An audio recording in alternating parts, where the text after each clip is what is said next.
Apple has finally launched its iPhone 17, and right after the launch, its stock value dropped by almost 3.2%. Now, on the surface, this might sound like a small number, but we're talking about a company with a total value of $3.4 trillion, roughly equal to $33.5 trillion.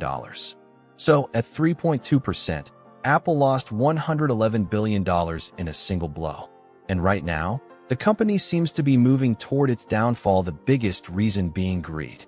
Apple, which was once known for its innovation, technology, and premium products, is now being run not by engineers or designers, but by businessmen whose only goal is profit. That's why, over the past 6 to 7 years, we've seen Apple repeatedly sell its most important product, the iPhone, with the same design, minor tweaks, and the label of an upgrade. Meanwhile, companies like Samsung, Xiaomi, and Vivo are working on concept phones, design, and innovation, experimenting with AI. But Apple doesn't want to take any risks. All it cares about is profit. And because of this greed and stubbornness, the same thing that happened to once dominant mobile giants like Nokia, HTC, and BlackBerry is now happening to Apple. From 2020 to 2023, it was the most valuable company in the world. But today, in 2025, it's down to third place, after Nvidia and Microsoft. The reason? Expensive phones, no new innovation, constant lawsuits, and greed. In the United States alone, Apple's market share has dropped to 56%. So imagine if this is the situation in its home country, where it's based, what must be happening in the rest of the world? In America, Europe, and Asia, people who once used iPhones are now switching to Samsung, Xiaomi, Huawei, and Google Pixel phones. Because these companies are constantly innovating, developing foldable phones, presenting new ideas, and offering all of it for much less than Apple. As for Apple, despite making promises about artificial intelligence, AI, for the past 2 years, there still hasn't been a real upgrade. Its AI assistant, Siri, still struggles to understand basic tasks and often gives wrong information.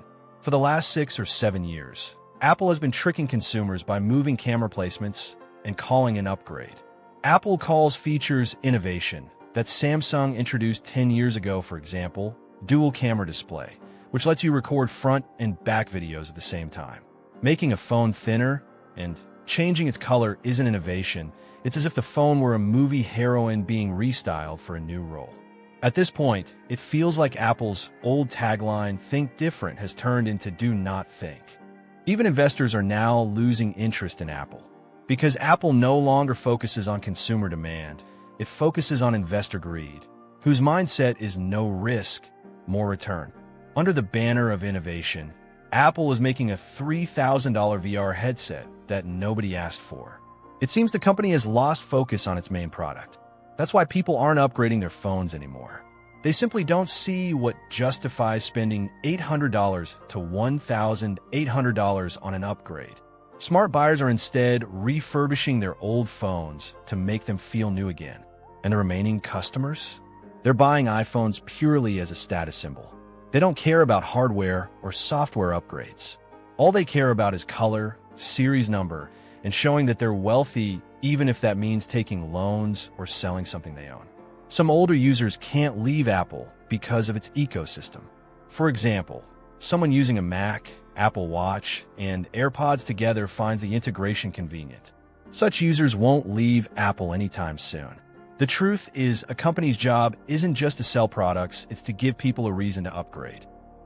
A real reason that makes people say, yes, this time it's actually something new.